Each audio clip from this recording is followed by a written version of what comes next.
This is the Spirit and Wellness Show. News and information from a higher perspective. With your host, Harry Wilkinson. Yes, hello, welcome to the Spirit and Wellness Show. I am Harry Wilkinson, and this is the show where we take a look at the days and weeks events, happenings in the world of politics, international news, technology, the environment, anything and everything that we interact with on a daily and weekly basis that we hear about through our social media, through our traditional media, or even through some of our newer forms of information technology, our smartphones and our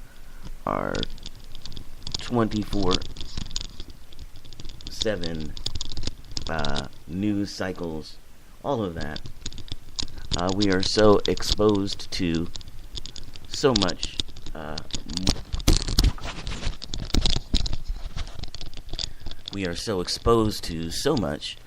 more information than ever before, I think, as far as I can estimate in human history. And that, of course, leads to a certain feeling of being overwhelmed by so much information, and much of it being not particularly positive, to put it mildly. So we take a stance. We take really a wellness approach to it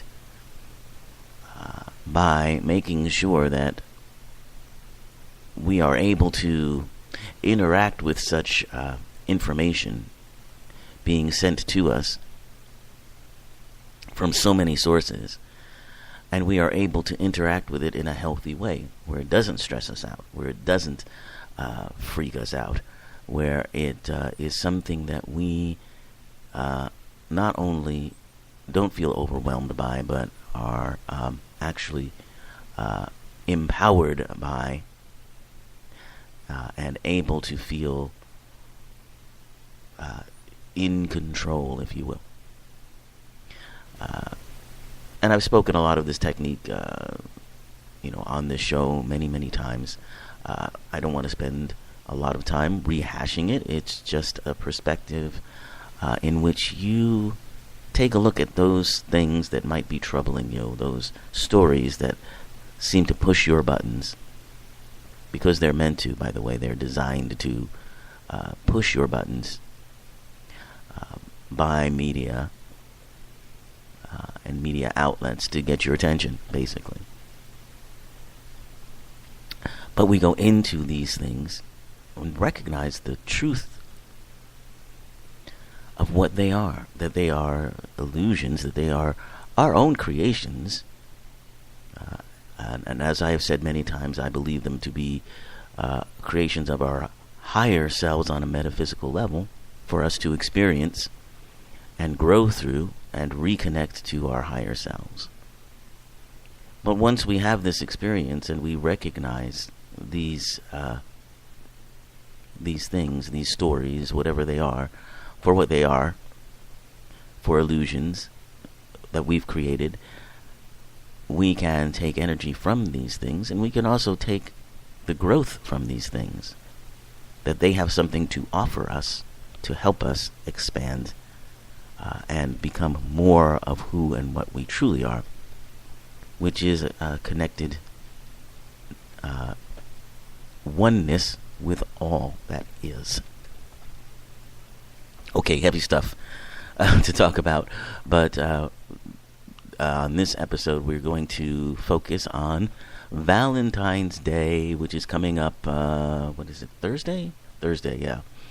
Valentine's Day, which is, when you want to talk about stress, well, Valentine's Day is a source of stress for many people because of the mythology around it, because of the really unrealistic expectations many of us have, and because of the mythology surrounding it, and the illusions that we have, it often creates this idea, this unreachable goal, this almost cudgel that we can use to beat ourselves up with if we are not happy in our relationship, or not in a relationship at all, or have unsuccessfully tried to be in a marriage or a relationship. These are things that this day often brings, painful thoughts and memories about. So I want to talk about where it all started, what some of this mythology is, and wrap up with a heart meditation to maybe expand how you might perceive Valentine's Day and the value that it can actually have for you once you let go of the illusions.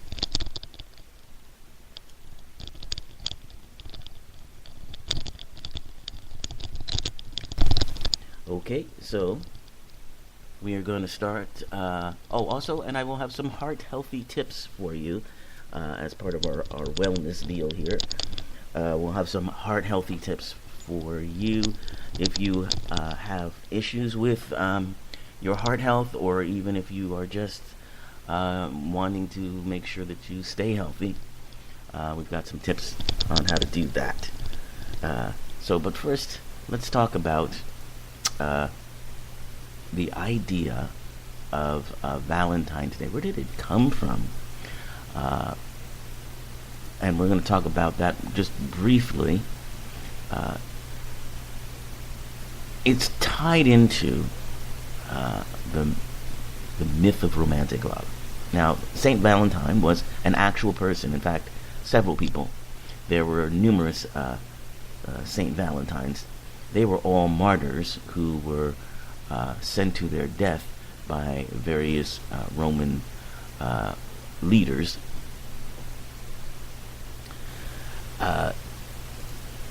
The one that we probably most associate Valentine's Day with is probably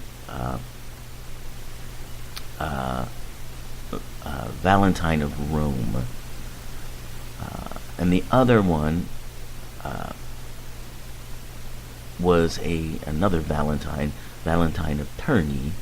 And there are various stories that surround these saints who were martyred. Now, Valentine of Rome, and by the way, this February 14th date is the day that all of these Valentines are honored. It's not just one. It's not just one guy. There were a number, and these two that I'm telling you about may be the most famous of the Valentines. Now, Valentine of Rome, he was a priest who was martyred by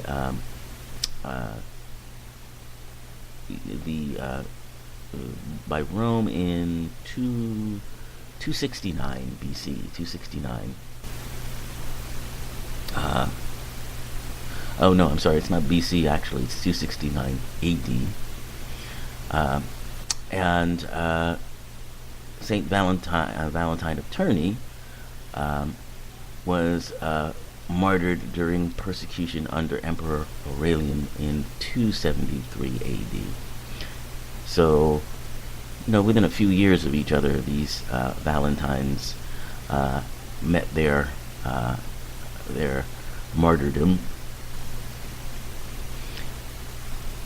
Now, the numerous ideas that float around these Valentines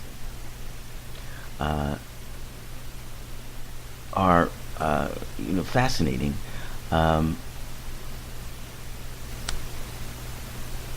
Valentine of Rome now was a priest who was imprisoned for succoring persecuted Christians.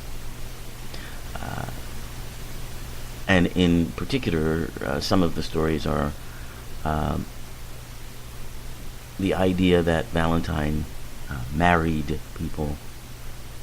Uh, and one of the stories is that in his being interrogated by the Roman Emperor Claudius II, Valentine attempted to convert him to Christianity, while Claudius attempted to convert him to Roman paganism.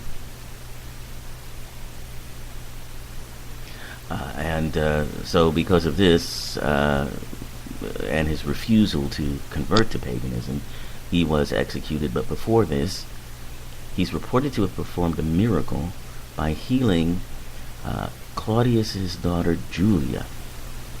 I'm sorry, Julia was not Claudius's daughter. Sorry about that. Julia was the blind daughter of his jailer, a man named Asterius. Now his daughter, Asterius' daughter, and his 46-member household. Wow. That 46 members, by the way, includes family members and servants. They did come to convert to Christianity after the healing of this blind girl, Julia. And another story about this Valentine is that he is supposed to have written the first Valentine card himself and addressed it to the daughter of his jailer, this Julia that he had healed, and he signed it as your Valentine. And this has become the expression used in Valentine's Day cards since. Fascinating stuff. But, Valentine's Day is associated with romance and courtly love, the idea of courtly love, which is something that in human history is relatively recent.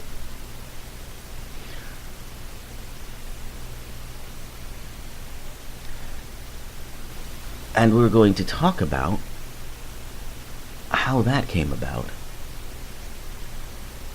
and why we believe it to be the most important thing in our world. It's fascinating stuff. Now, this holiday of February 14th, before the coming of these saints named Valentine, used to be called the Feast of Lupercalia in the Roman Empire, the ancient Roman Empire, and it was a holiday that was supposed to observe and honor the goddess Juno. Juno is the wife of Zeus,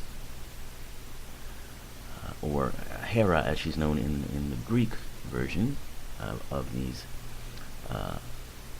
mythology stories. Juno was the queen of Roman gods and goddesses, and she was also considered to be the goddess of women in marriage, which is fascinating because in both the Roman and Greek mythologies, where Juno is in Greek is known as Hera, and her husband is Zeus, and in Roman mythology, her name is Juno, and I believe that her husband's name is Jupiter, I believe, in Roman terminology. But fascinating because Hera, or Juno, is forever plagued, forever tormented by the unfaithfulness of her husband, the god Zeus or Jupiter, who's constantly having these affairs. He turns himself into animals so that he can